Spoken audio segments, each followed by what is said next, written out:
Day one stood at the viewing window of the transport ship and watched the moon grow larger. Terminus 7 looked gray and lifeless from space, but he could see the lights of the Academy station orbiting it. The Galactic Tactical Academy. He was really here. The transport was full of cadets from different worlds.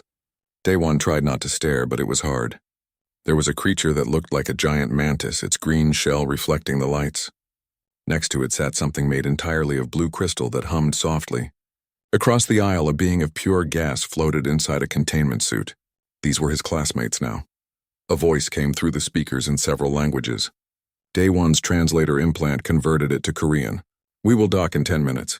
All cadets, please prepare for disembarkation." Day one checked his bag one more time. Everything he owned fit inside. He had left Earth 3 months ago, traveled through 2 relay stations, and now he was finally arriving. Only 3 humans had been accepted to the Academy in the last 100 years. He was one of them this year. The docking process was smooth. Day one followed the crowd through the airlock and into the station. The halls were enormous, built to accommodate species of all sizes. The ceiling was at least 20 meters high. Floating signs pointed toward the orientation hall in symbols he was learning to recognize. The orientation hall was even bigger than the corridors. Day one entered and stopped, amazed. The room was circular and huge, with seating arranged in curved rows.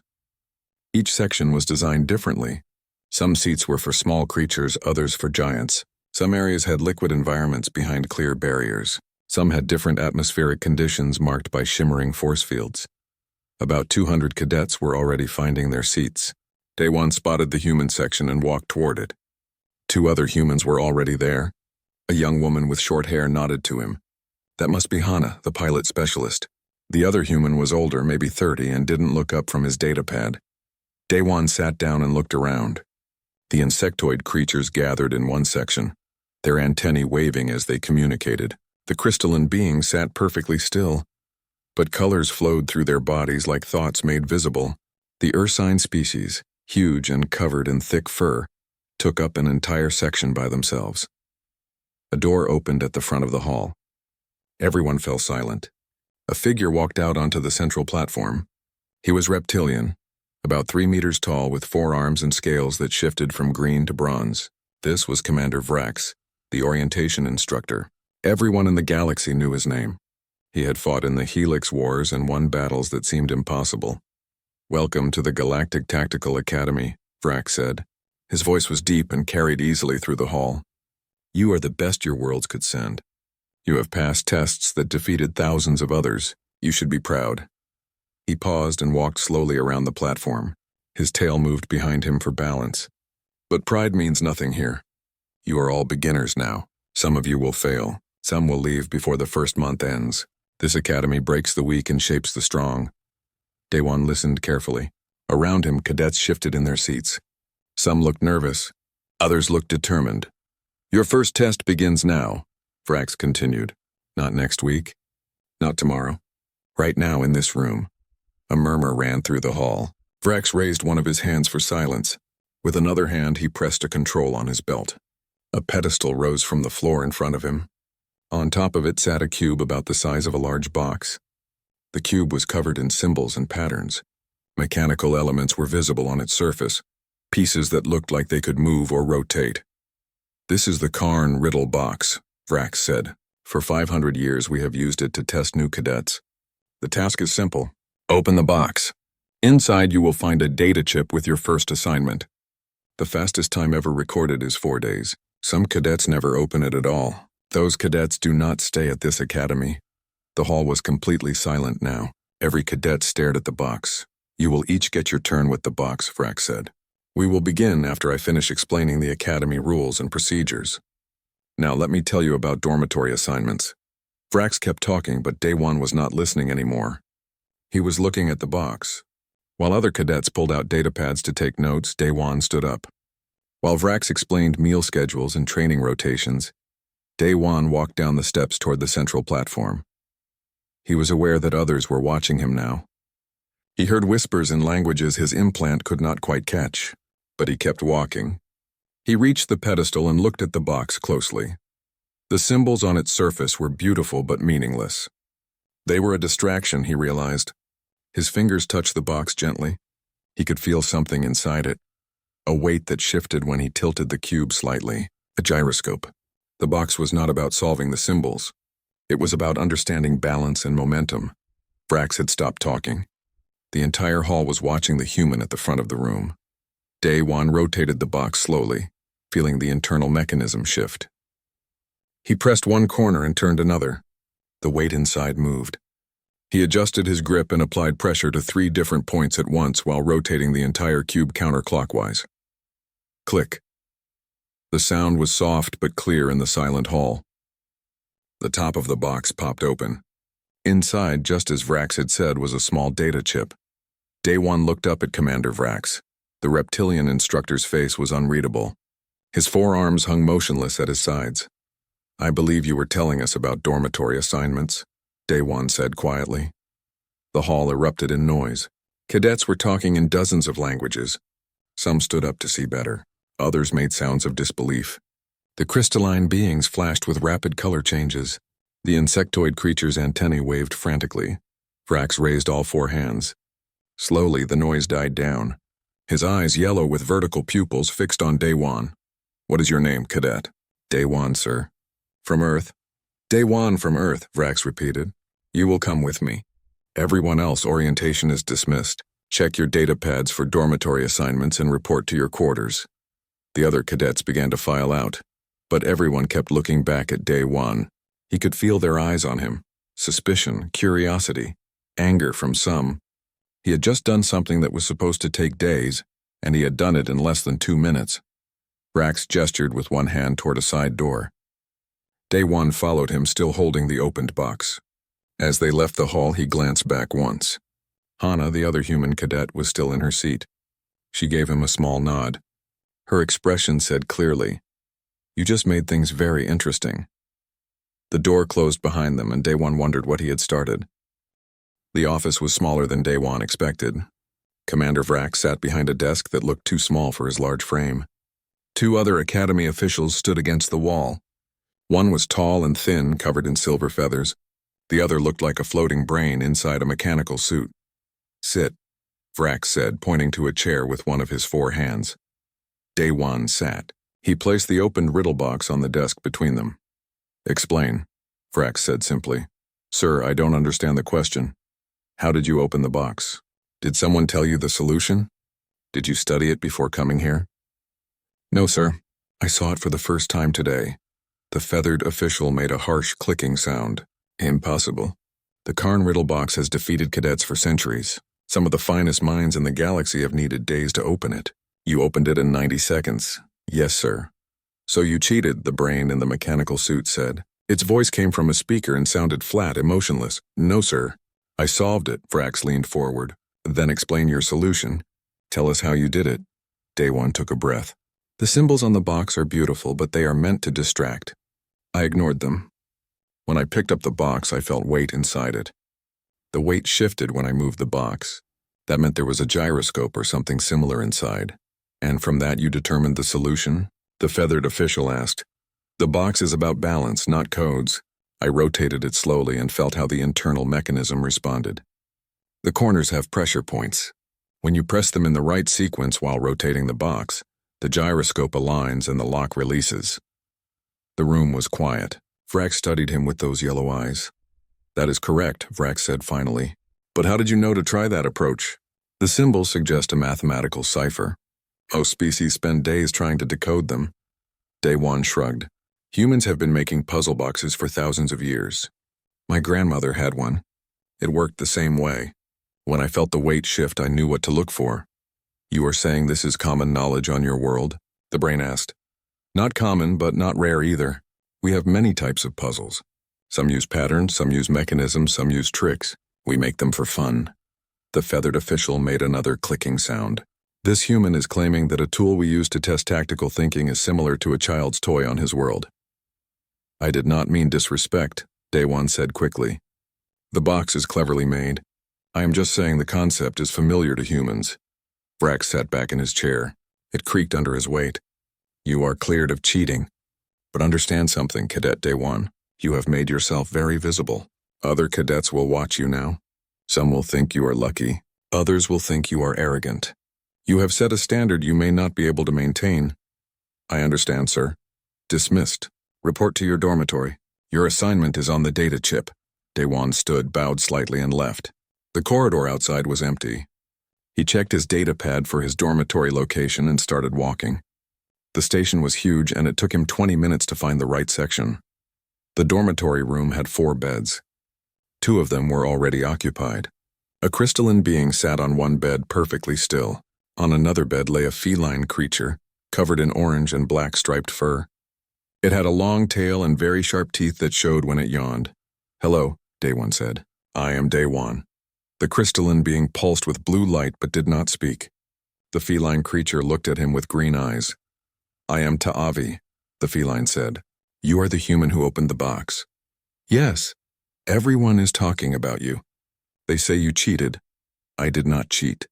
I did not say I believed them. Ta'avi stretched on his bed. But you should know what they are saying.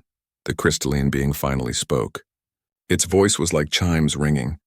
I am Kelix. I am Thum. We do not trust easily. You will need to prove yourself. I understand, Daewon said. He found an empty bed and put his bag on it. The 4th bed was still empty. For the next 3 days, Daewon attended classes, navigation, weapon systems, fleet tactics, xenobiology. Every class was harder than anything he had studied on Earth. The instructors were brilliant and demanding. They accepted no excuses. But harder than the classes was the social isolation. In the cafeteria, other cadets moved away when he sat down. In study groups, no one wanted to partner with him. Whispers followed him through the corridors. The human who opened the box. The human who thinks he is special. Kelix and Ta'avi were polite but distant. They did their work and kept to themselves. Daewon spent most of his time alone. On the 4th day, as Daewon was eating lunch by himself, someone sat down across from him. It was Hana, the other human cadet. You look miserable, she said cheerfully. I am fine. You are a terrible liar. She ate some of her food, something that looked like noodles, but was purple. You know you made things hard for all of us, right? The other species already think humans are strange. Now they think we are show-offs too. I did not mean to cause problems, I know. But you did anyway. That box thing? That was impressive. Also incredibly stupid. Why stupid? Because now everyone expects you to be brilliant all the time. And the ones who hate humans have a target. She pointed with her chopsticks toward the other side of the cafeteria. See that big one? The ursine with the gray fur? Daewon looked. The creature was huge, at least 2.5 meters tall and covered in thick fur. It was staring at him. His name is Vorlak. He is from a warrior culture. They respect strength and tradition. They think humans are weak and tricky. I see. He is going to challenge you, probably today. Challenge me to what? The arena trials. Combat simulations. It is how cadets settle disputes here. Daewon put down his food. I am not a fighter. Then you are in trouble. Hana stood up. When he challenges you, do not refuse. That would be worse than losing. At least if you fight, you keep your honor. She walked away, leaving Daewon alone with his purple noodles. He tried to eat more but had no appetite. He kept glancing at Vorlak, who kept staring back. After lunch, Daewon went to his next class. Tactical simulations. The classroom was large, with holographic displays everywhere. The instructor was explaining fleet formations when the door opened. Vorlak entered. He was not supposed to be in this class. Everyone stopped and looked at him. I am here for the human, Vorlak said. His voice was deep like thunder. The one called Daewon. The instructor, a floating jellyfish creature, dimmed its lights in confusion. This is not appropriate timing for— I challenge the human to arena trials, Vorlak announced loudly. He has dishonored this academy with his tricks. I will show everyone what humans truly are. Weak, lucky, unworthy. The classroom erupted in noise. Some cadets made sounds of approval. Others looked uncomfortable. The instructor's lights flashed rapidly. Daewon stood up slowly. His heart was pounding, but he kept his face calm. I accept your challenge. Vorlak smiled, showing very large teeth. Good, 3 days from now. Standard rules. Everyone will see what happens when a human faces a real warrior. He turned and left. The classroom stayed noisy for several minutes. The instructor tried to restore order, but finally gave up and dismissed the class early. As Daewon gathered his things, Kelix approached him. The crystalline being pulsed with yellow light. That was foolish, Kellic said in his chiming voice. Vorlak has never lost an arena trial. He is very strong and very smart. You cannot defeat him. Probably not, Daewon agreed. But I could not refuse. No, Kellic said quietly. You could not. Interesting. Daewon left the classroom. 3 days. He had 3 days to prepare for a fight he probably could not win, against an opponent who wanted to humiliate him in front of everyone. He thought about calling home, talking to his family. But what would he tell them? That he had been at the academy less than a week and already made powerful enemies? Instead, he went to the station library. If he was going to fight, he needed to understand what he was fighting for. And how. The library was quiet and full of floating data screens. Daewon found a private study pod and started researching arena trials. The rules were simple. 2 cadets entered a simulation. They each commanded a small military unit in a historical battle scenario. The goal was to complete the mission objective. Sometimes that meant defense, sometimes attack, sometimes rescue or sabotage.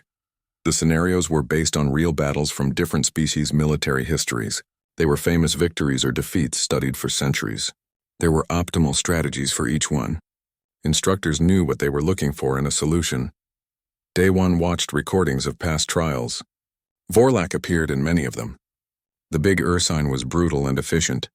He favored overwhelming force and direct assault. He understood terrain and timing. In 12 recorded trials, he had won 11. The one loss was to an instructor, not another cadet. You look worried. Daewon jumped. Hana had appeared behind him silently. Sorry, she said, not sounding sorry at all. Bad habit from pilot training. We learn to move quietly. You startled me. I know. She sat down next to him and looked at the screen showing Vorlak destroying an enemy position. Still watching him win? I am trying to find his weakness. His weakness is that he always does what is expected. He follows doctrine perfectly. He wins because he knows the correct solution to every scenario. Hana paused. But you do not think like that, do you? What do you mean? The box. You did not try to solve it the expected way. You ignored the symbols everyone else focused on. You found a different path. Daewon thought about that. You think I should try something unexpected in the trial? I think it is your only chance. Vorlak is stronger, more experienced, and better trained. If you fight his way, you lose. So fight your way. I do not know if I have a way. Then you better figure it out fast. 2 days left. She stood up to leave, then stopped. There is a training simulator on level 7. It is not as good as the real arena, but it helps. I will meet you there in 1 hour. Bring your datapad. She left before he could answer. Daewon sat in the quiet library and thought. Fight his own way. But what was his way? He was not a soldier, not really. He had done basic training on Earth, but that was nothing compared to these other cadets. They came from warrior cultures, military dynasties, species that had fought wars for thousands of years. What did humans have that they did not? An hour later, Daewon found the training simulator. It was a small room with holographic projectors. Hana was already there along with someone else. Kellic, the crystalline Thum. I brought help, Hana said. Kellic processes information faster than any biological brain. He can analyze patterns and predict outcomes. If anyone can find a strategy for you, he can. Kellic pulsed with blue light. I am not doing this for friendship. I am curious. You solved the box in a way I did not anticipate. That interests me. I want to see if you can do it again.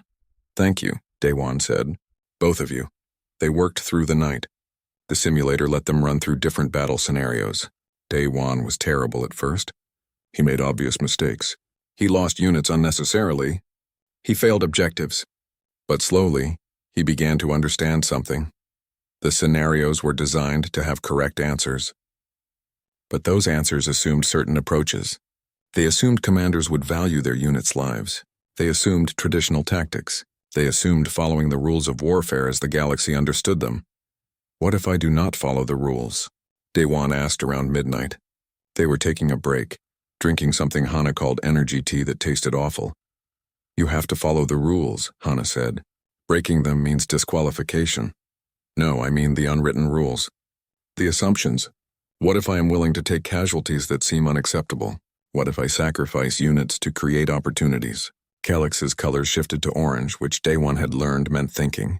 That is tactically unsound. Losing units reduces your combat power. But what if losing those units accomplishes something the enemy does not expect? What if I trade 30 soldiers to get past a defense and those 30 create an opening for the other 70? That is brutal, Hana said quietly. War is brutal. These are simulations, not real lives. The objective is to win the scenario, not to have perfect unit preservation. They ran more simulations. Taewon started trying risky strategies. He used units as bait. He sacrificed defensive positions to gain offensive ones. He did things that made Kellex flash red with alarm and made Hana wince. But some of them worked. Not all, maybe not even most, but some. You are developing a pattern, Kellex observed. You favor deception and surprise over direct confrontation. You accept short-term losses for long-term gains.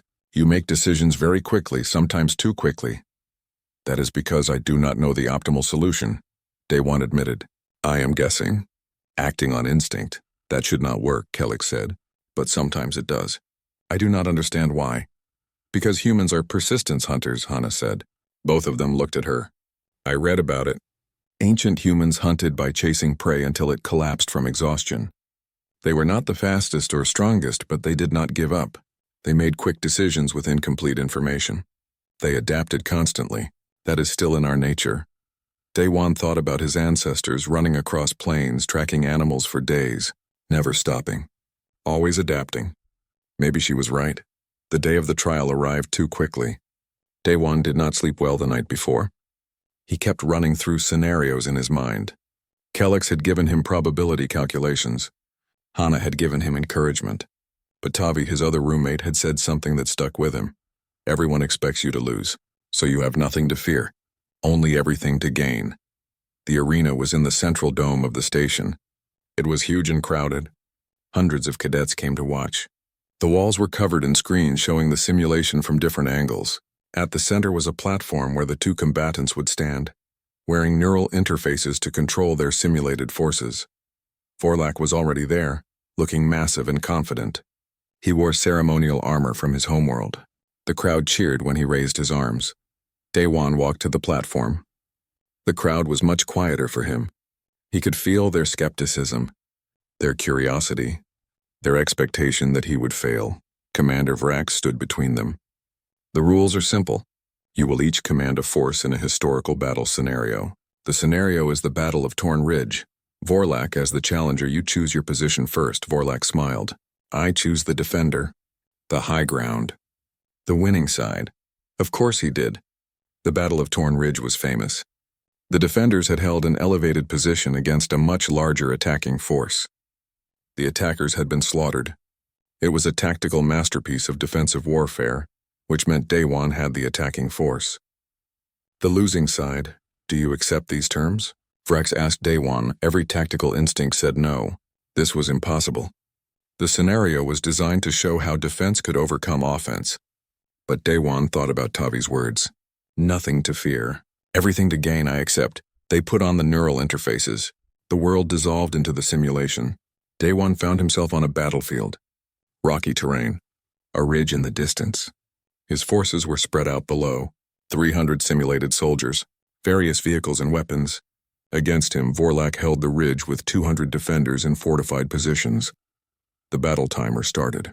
Traditional tactics said to probe the defenses, find weaknesses, plan a careful assault. But Daewon knew Vorlak would expect that. The Ursine would be ready for every standard approach. So Daewon did something insane. He ordered a full frontal assault immediately.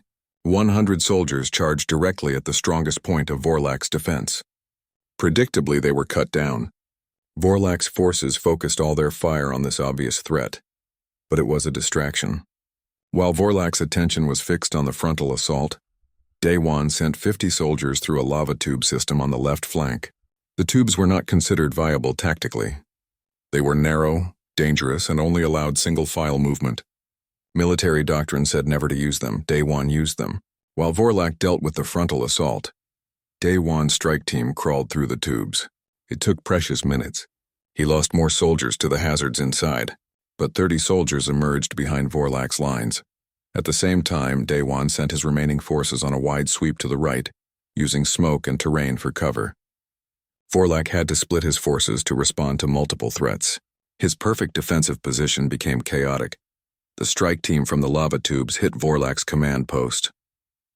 In the confusion, Daewon's main force broke through on the right flank. The mission objective was not to eliminate all defenders. It was to capture the communication relay at the top of the ridge. Daewon's forces reached it first. Mission complete. The simulation ended. Daewon removed his neural interface. The arena was absolutely silent. Vorlak stood across from him, staring in disbelief. On the screens, the battle replay showed Daewon's unconventional tactics. The sacrificial assault, the lava tube infiltration, the aggressive multi-pronged attack. The human wins, Vrax announced. The arena erupted. Some cadets cheered. Others argued loudly. Vorlak looked at Daewon with something between respect and anger. That was reckless, Vorlak said. You lost over half you. The days after the arena trial were strange. Some cadets approached Daewon with respect. Others avoided him even more.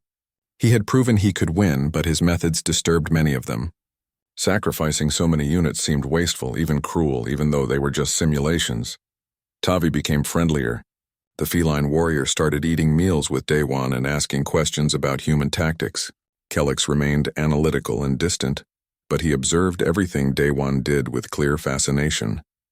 But the victory came with a cost. Daewon noticed instructors watching him more closely in classes. Their questions were harder. Their expectations were higher. He had set a standard, just as Vrax had warned. 1 week after the trial, Daewon received a message on his datapad. Commander Vrax wanted to see him immediately. Daewon felt a knot form in his stomach as he walked to Vrax's office. The reptilian commander was alone this time. He gestured for Daewon to sit. You have made quite an impression, Cadet Daewon, Vrax said. The riddle box, the arena trial. Everyone is talking about the human who does the impossible. I just did what I thought would work, sir. That is precisely what concerns some people. Vrax leaned forward. Tell me, what do you know about galactic politics? Very little, sir. I am just a cadet. Then let me educate you. The galaxy has been relatively stable for 3 centuries. Warfare follows established patterns. When conflicts occur, they are predictable.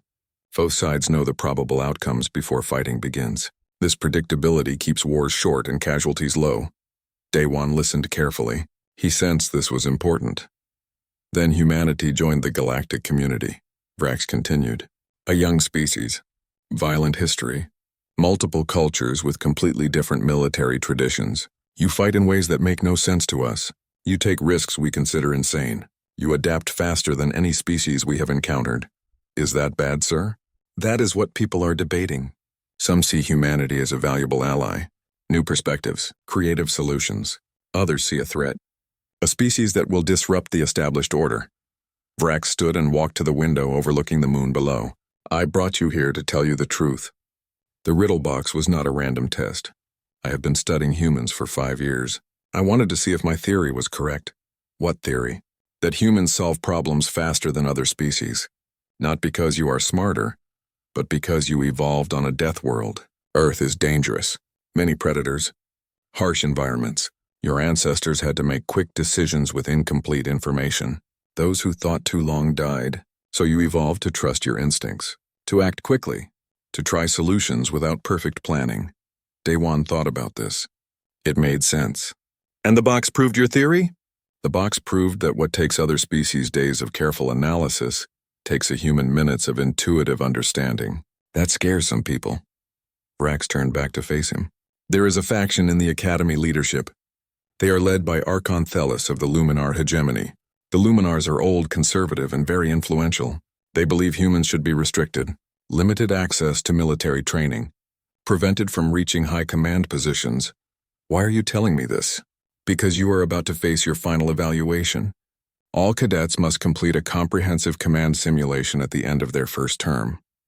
It determines whether you continue at the academy or get sent home. Vrax's yellow eyes locked onto Daewon's. Your simulation will not be fair. Thelis and his supporters will design it specifically to make human-style thinking appear dangerous and reckless. If you fail, they will use it as evidence that humans cannot be trusted with military command. Daewon felt his heart racing. How can I pass a test designed for me to fail? The same way you opened the box. The same way you beat Vorlak. Do the unexpected. But understand the stakes. This is not about your personal success. If you fail, every human who comes after you will face restrictions. If you succeed, you open doors for your entire species. The weight of that responsibility pressed down on Daewon. He was 24 years old. He had been at the academy for only 3 weeks. Now the future of humanity's role in galactic military affairs rested on his shoulders. "When is this evaluation?" he asked quietly. 3 days. You are allowed to prepare however you wish. Use the simulators. Study past scenarios. Talk to other cadets. But know that whatever you prepare for, the actual test will be different. Daewon stood. "Thank you for telling me, sir. Can I ask why you are helping me?" Vrax showed his teeth in what might have been a smile. "Because I have fought in wars for 40 years. I have seen every tactic, every strategy, every approach that the galaxy uses. It is all predictable now. Boring even. Then you humans arrive and suddenly warfare is interesting again. I want to see what happens when your species is given real authority. Call it curiosity." Daewon left the office with his mind spinning. 3 days. He needed help.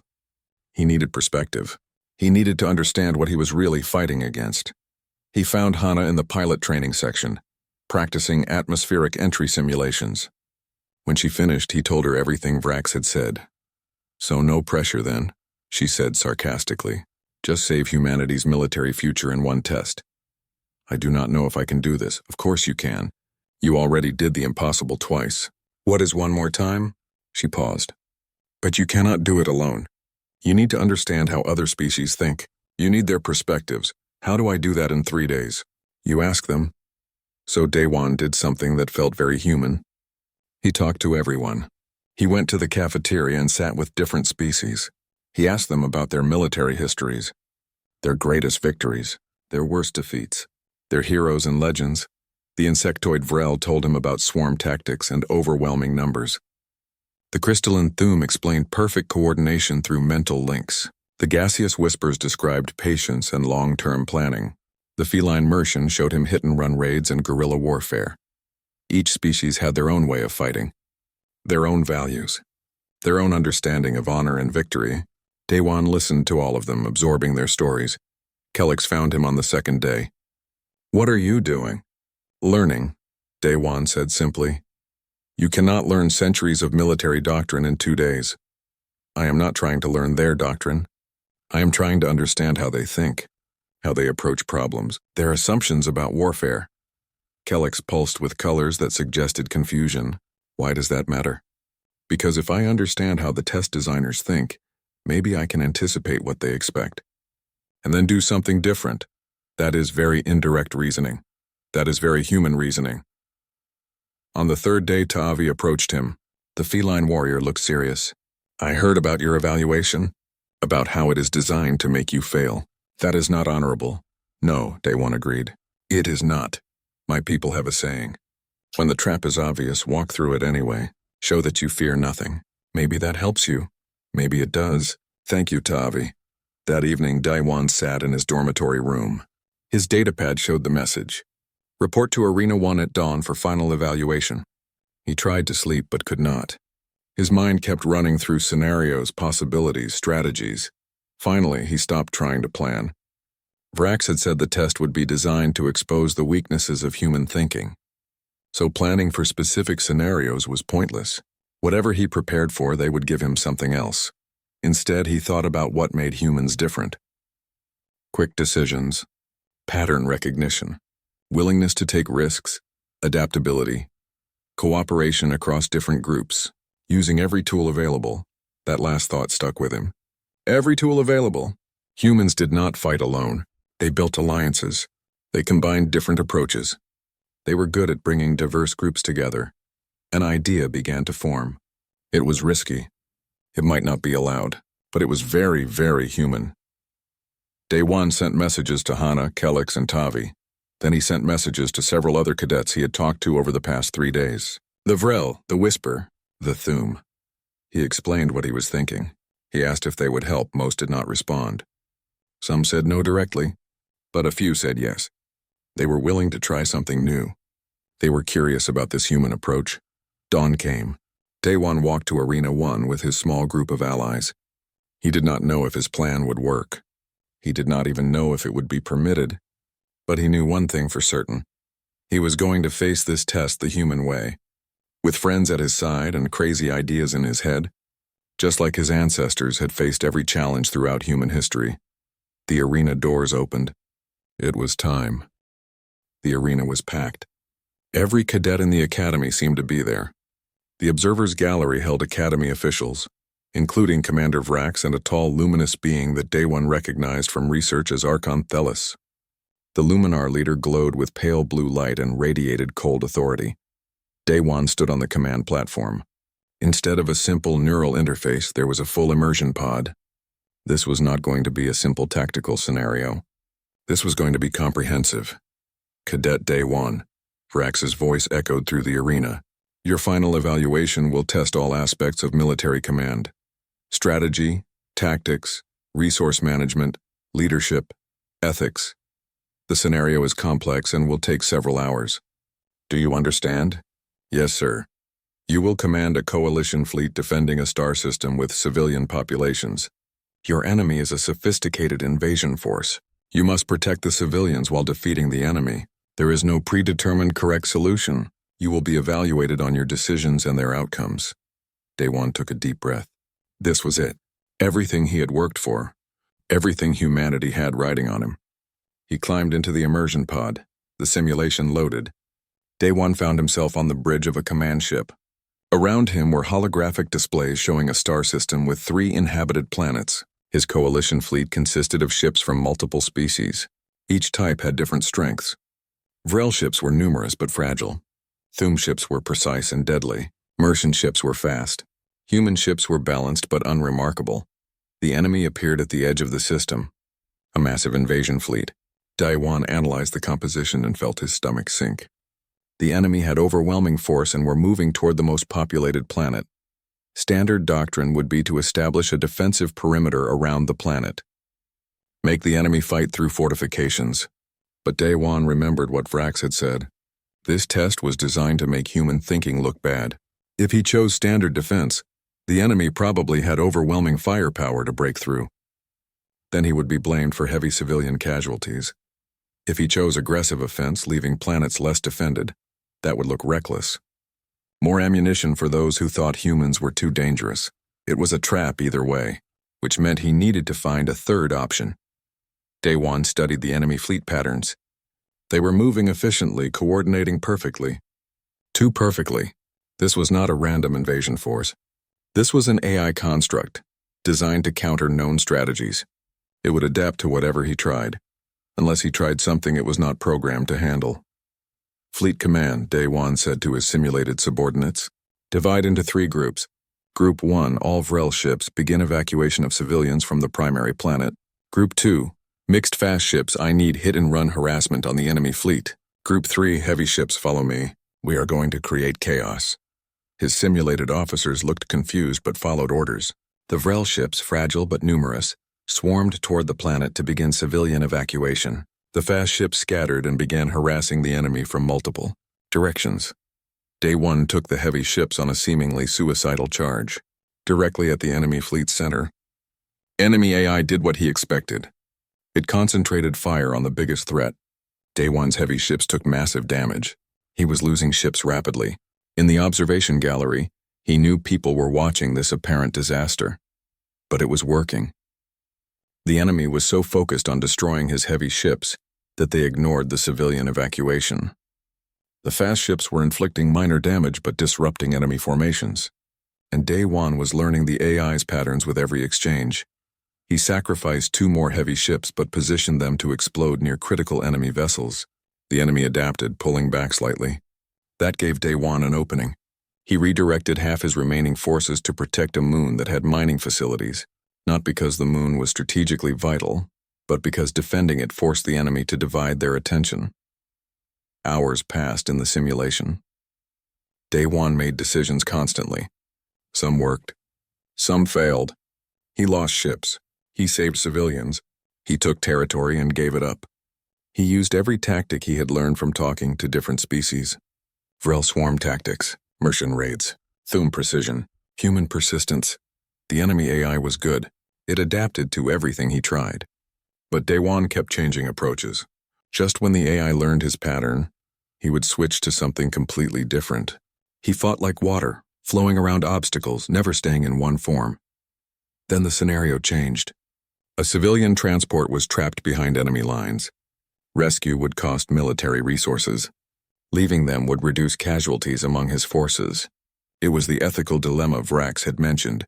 Standard doctrine said preserve military strength. The civilians' lives were already lost. Do not throw good resources after bad. But Day One thought about what it meant to be human. Humans did not leave people behind. They took foolish risks for each other. That was their strength and weakness. All fast ships converge on these coordinates. We are getting those civilians out. The rescue mission was brutal. He lost several ships. The enemy nearly broke through his defensive lines. But the civilians were saved. Day One pulled his battered fleet back to a defensive position around the second planet. The enemy pressed the advantage. Day One's forces were depleted. He had maybe 30% of his original strength.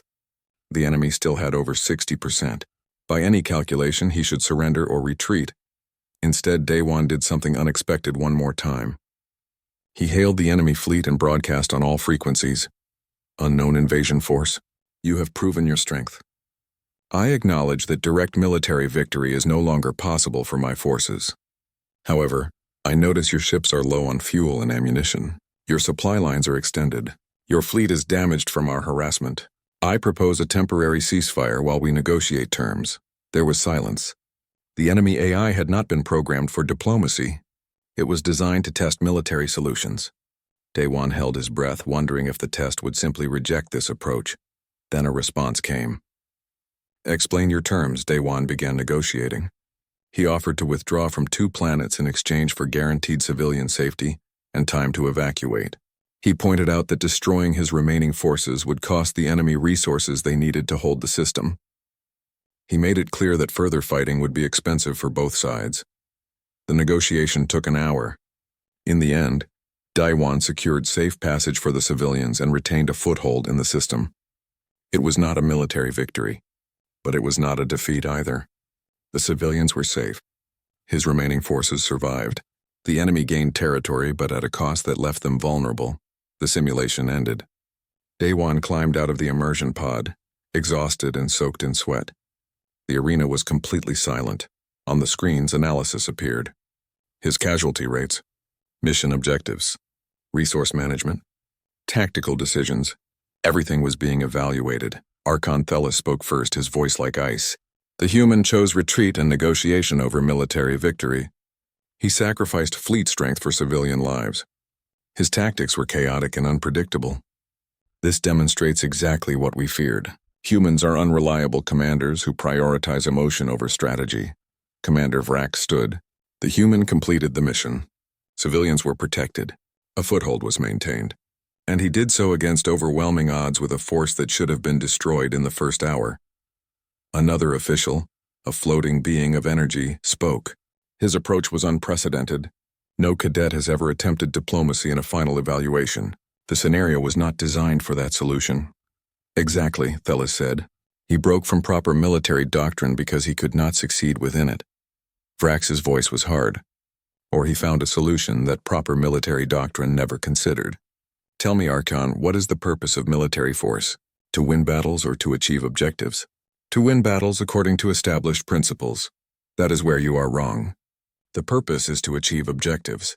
This human achieved every objective. Yes, his methods were unusual. Yes, he took risks. But he succeeded. Vrax looked around at all the officials. For 3 centuries, galactic warfare has been predictable. We know the outcomes before we fight. Perhaps it is time for something different. Perhaps it is time for humans. The debate continued.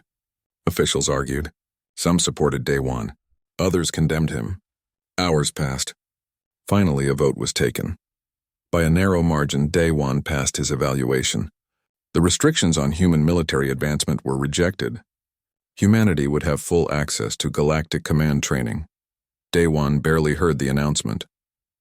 He was too tired. Hana pulled him to his feet and hugged him. Kelix pulsed with bright colors.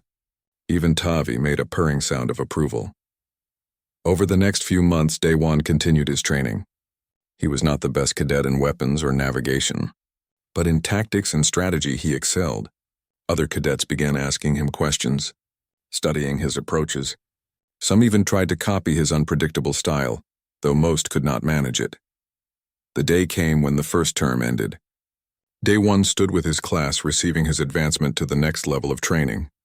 Commander Vrax personally handed him the rank insignia. "You have done well," Vrax said quietly. "You proved what I believed about your species. But remember, you have set a precedent. Every AT is